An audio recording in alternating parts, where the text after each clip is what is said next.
Damn. Finally have the time to do this. I've been wanting to do this since I think 2 months ago, but since there was a lot of high-end video games, I needed to play them first. So yeah, I think this is my second top 10 video. I did back in I think 2015. I skipped on 2016 probably. Yes, probably. I can't remember. I think it was Xenoblade back then. Yeah, 2015. Yeah. So this is my 2017 top 10 video games. So I know what you're thinking. Aki, Xenoblade Chronicles still hasn't been released. But how will you be able to include it here? Okay, I know for a fact that if I have Xenoblade Chronicles 2 already, it will definitely be in the top 10. But I can have the time because to wait for I think December 1. I know it's probably next week already, but yeah, I just want to do this now. I'm excited to do this top 10 list. I like doing top 10 lists. So yeah, yeah, this is my number 10. So I know what you're saying. Ghost Recon, you gotta be kidding me. Yeah, Ghost Recon had terrible reviews, but the reason why I'm putting this here is because it plays like Metal Gear Solid 5. If you got if you got bored already with Metal Gear Solid 5 and you wanted something a lot more better with better gameplay mechanics, and yeah, this is the one. Ghost Recon Time Clancy's Ghost Recon Wildlands. It literally is a copy of MGS5. The just without the story. It's just good because the story in Metal Gear Solid 5 was mediocre. It's Konami's fault on why that happens. Since the game is unfinished, but yeah. So if you want more gameplay of MGS5, play Ghost Recon Wildlands. Number 9. We're about to go to number 9. Yeah, this one. Near Automata. I hope I said that correctly, or Automata. I know, but I think it's Automata, something like that. It's in Japanese, Automata. Uh, near Automata, or Automata, is a platinum game, and it plays like Bayonetta, and DMC of course, traditional platinum style games. It's more of like a big a little bit open world-ish type. It's definitely open world, but it's not that big. But just think about it, it's DMC or Bayonetta in an open world, and that's about it. What I like about here is that it is extremely addictive. I don't care about the story. I know some people play this for the story, but yeah, the combat mechanics is addictive. The collection of weapons is addictive, and there's a lot of scenarios. So if you finish the first part, there's another second part, and if you finish that second part, there's another third part. So you'll be able to use all three characters, and they have different paths, so pathway to go. They have different scenarios, so it's not all some areas are repeated, but it's not all in repetition. So if it depends on the character's point of view. So if you see this other character here, you'll be able to play that scenario in the next game. It's truly a creative title, and I'm hoping for more because I have it's here. I have the I want to show it to you. Here's the original Nier game. This is some say a lot of people say that it is one of the best titles last gen, and I do believe it is a innovative title because the Nier games have different gameplay mechanics, and that are put all together in a genius type of way. But the problem here is it is a very cluttered game, and the the controls it doesn't sync to me. It was very cluttered. That's why I think they got Platinum Games to do it professionally. So yeah, this is for me it's a terrible title, but I can understand why it was a very innovative one and a creative one for others. Not to mention the music was absolutely phenomenal. But yeah, I played it for I think 8 or 10 hours and got tired of it. But yeah, so this one is a very good title. Definitely a 9 point out of 10, 9.0 out of 10. So yeah, this is my number 9, Nier Automata. Then we go to number 8, which is Switcheroo Splatoon 2. Um, it's still the same. Splatoon. It's pretty much an addiction. If you have nothing to play, just play Splatoon. I mean, you can play this any day or any time. It's very competitive, same as the first one. This game is one of those titles that you can just keep playing and playing and playing, and you'll never get tired. Not to mention free DLC for life. That's what I like about the Splatoon games. That is why Nintendo is the best developers of all time.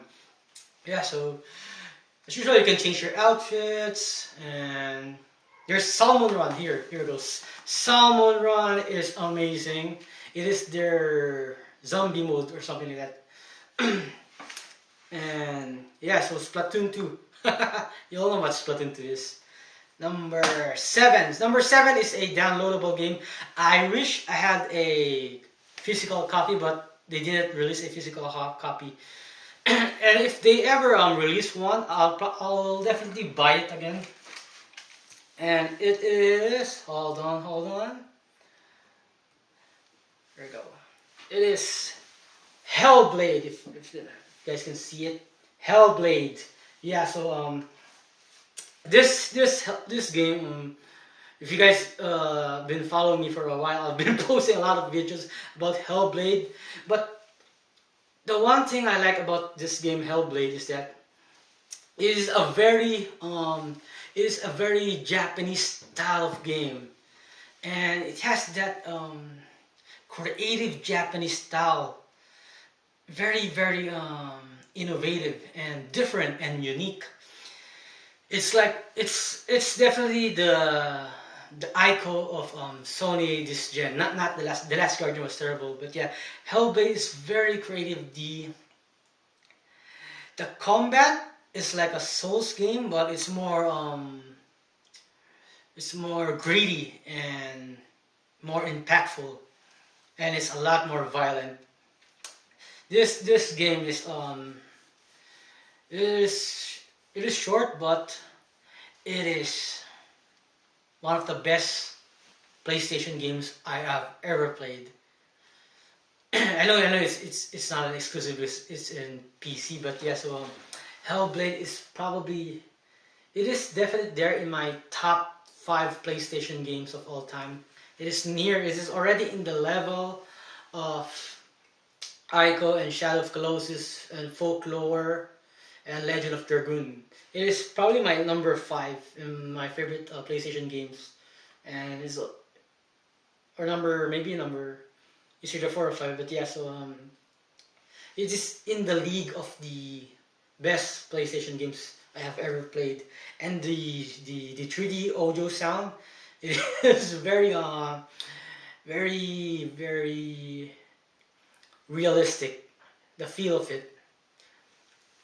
You need to it's hard for me to explain, but you need to experience Hellblade. It is truly a marvelous PlayStation game, even if it is available in PC. And then we're gonna go to number 6. Number 6. It's not a hard decision, but it's ARMS. This game. What I like about this game is that I know there was a lot of fighting games this gen. They got Injustice 2 and Tekken, and King of Fighters, and some ports like Pokken and Street Fighter for the Switch. But yeah, what I like about ARMS is that I played a ton of this. I think around 40 hours. So yeah, what I like about ARMS is that it's very unique, different, 60 frames per second, and the graphics is very also unique. Not to mention the character designs is a memorable. It has one of those memorable character designs like what Capcom did back in the 90s, like the Darkstalkers, the rival schools, and the old Street Fighter Alpha games, and what else? The Power Stone. So it is one of those. It is just like this the Arms game. It has the creative feel to it. It's like when you played Soul Calibur for the Dreamcast. That's what like Arms is. This is like a mix of Punch Out and Power Stone. And the feel of it is like playing Soul Calibur. First time playing Soul Calibur for the Dreamcast. So yeah, Arms is a very strategic fighter. It is in third person view, but it's in front. It's pretty much like an FPS game, like a shooter, because you got the trigger buttons as the punch mechanic. So and the only thing that's bothering me here is that they need to add. I think they might add a story mode, a real story mode, because this is more of like a online multiplayer game, which is good. It's fine, and I also like that it's 4 players. But I wish they added more of an in-depth story mode, because this type of game looks like it has a very deep story telling to it because of the creative character designs in it. The characters here, they are very well designed. If you see them, you know that it's a Nintendo character, and you know that it's an Arms game. It's very unique, and it has this Splatoon effect. You can just keep playing it and playing it and playing it all day. Played it for 40 hours. I'm still playing it, and there are new characters, which is good, and also because it is free. The DLC characters are all free. All fighting games should have free DLC characters. It's the right way. I know Smash has payment, because in Smash, so there are guest characters that they need to pay, because you need to pay for that guest characters like Bayonetta, Cloud, Sonic. But yeah, all fighters should have free DLC. This is why Injustice has crazy microtransactions. And now Tekken is going also there, and especially Street Fighter. Goodness gracious. Number 5. Yeah, we're going to number 5. Number 5 is also a downloadable game, and I think majority of the gamers haven't heard of this game. Because nobody cared. It's called Echo. So Echo is a game that was created by IO Interactive, ex-members of IO Interactive. They're the creators of Hitman, and this is visually stunning. It's like it's like another Hellblade, and incredible, visually stunning, and very deep style of gameplay, and it has also a deep story to it.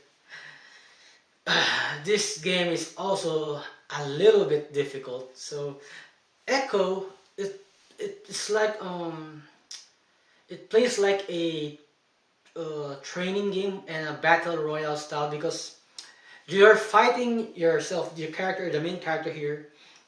As you progress, you'll be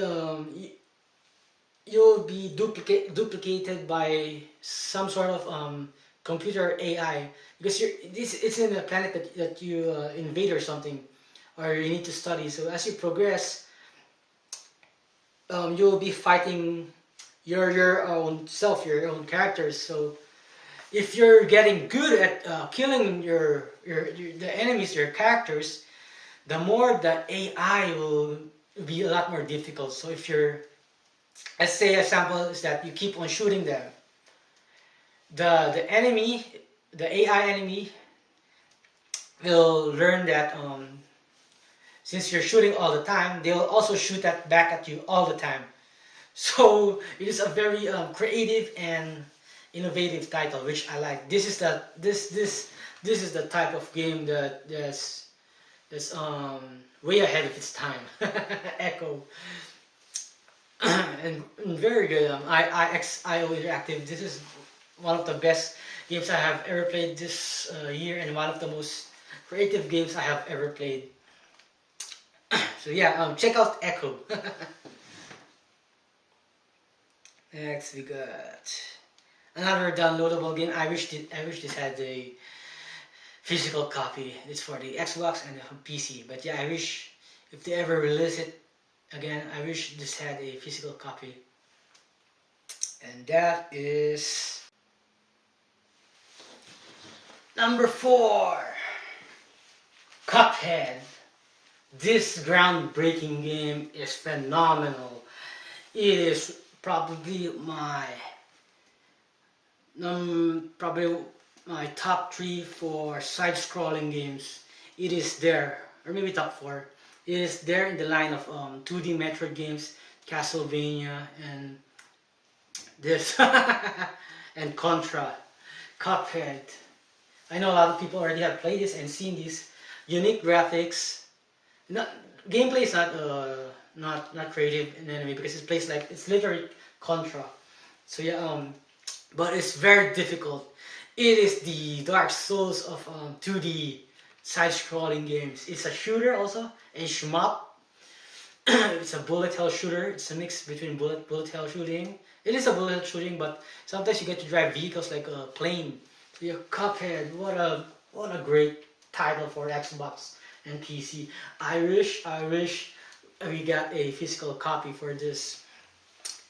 And what I like about this game is that not only does it have I call it it has the bleeding edge of graphics, but it is very difficult, which is a good thing, and it's co-op also.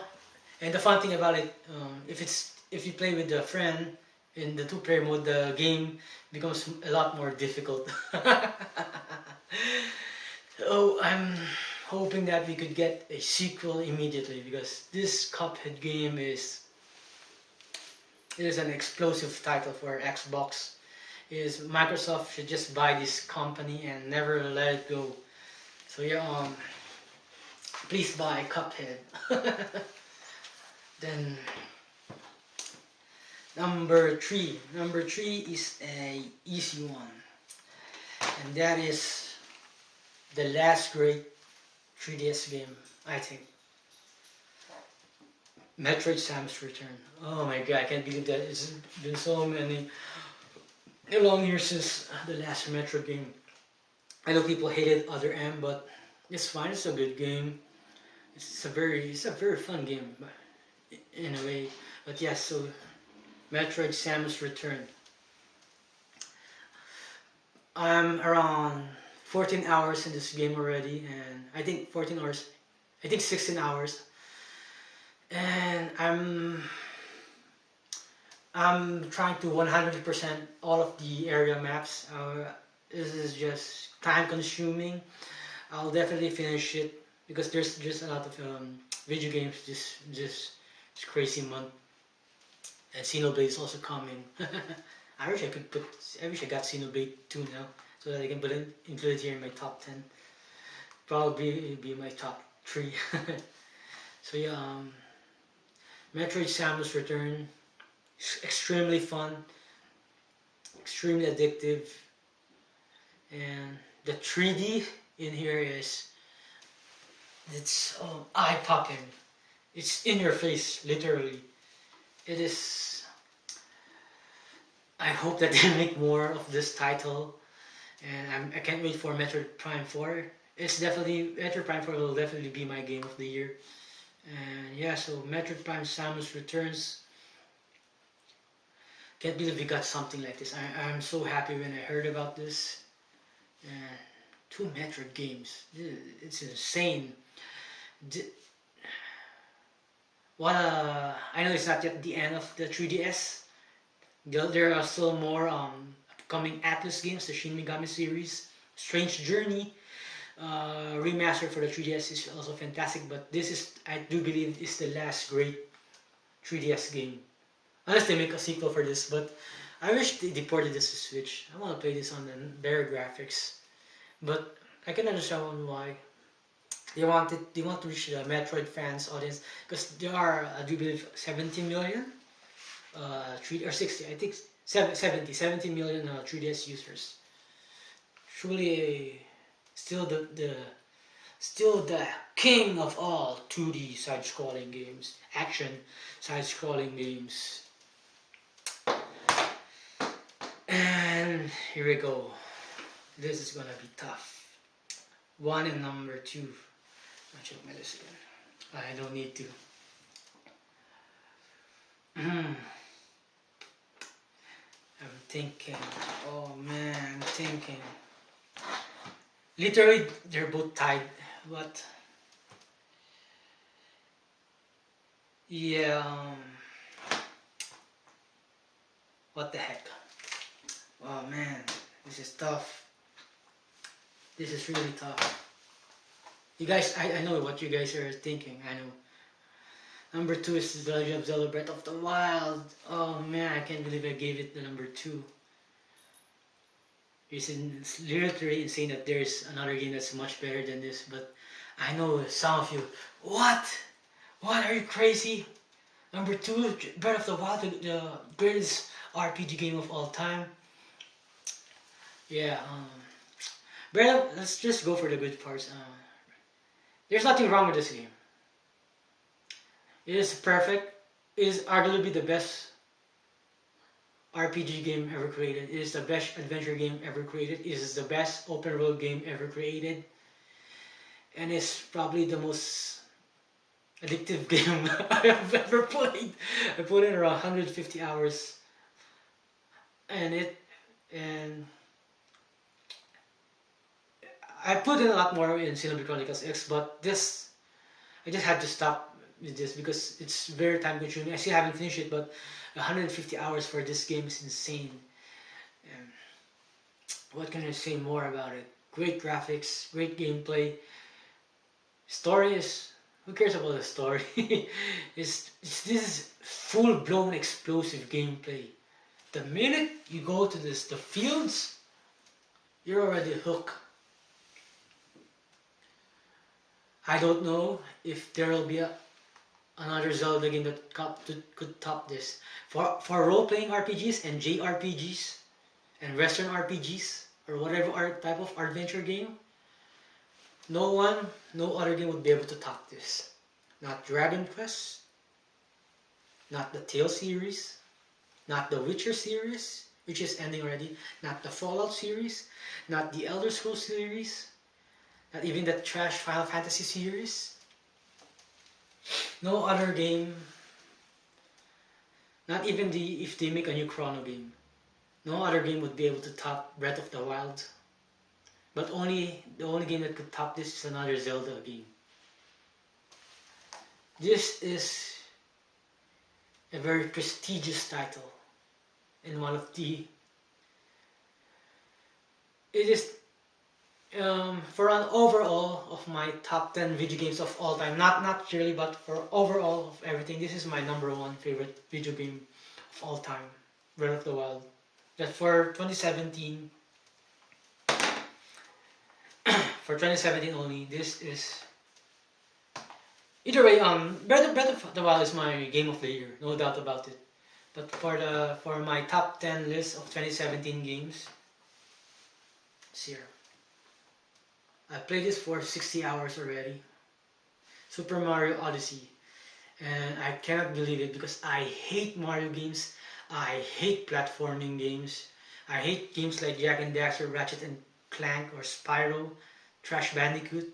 I'm not a fan of Kirby or Yoshi. I really hate platforming games because it's catered toward children, no doubt about it. But there was something about Mario Odyssey that changed the way gaming did. Like just like Breath of the Wild, The reason why Breath of the Wild is amazing because it fixed all of the problems of open world RPGs. You can climb anywhere. You can do anything what you want. There's no like this stupid radar thing that you mostly see like in games like Horizon Zero Dawn or Assassin's Creed. And you need to go there. Something is blinking, you need to go there. It's nothing like that. It's truly a explorer's type of video game. Very good. These two are they have the same elements to it, but different level of gameplay. But they have certain the same elements to it. Like they're both they're both unique innovations in it. They're I could say they're a little bit the same, but not that far from. How should I say? They have things that are very common to it. So yeah, Super Mario Odyssey is.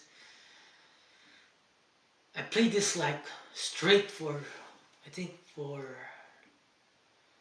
I played it 18 hours straight for the first day, and my head hurts because this doesn't happen usually, unless I'm playing an MMO type of RPG.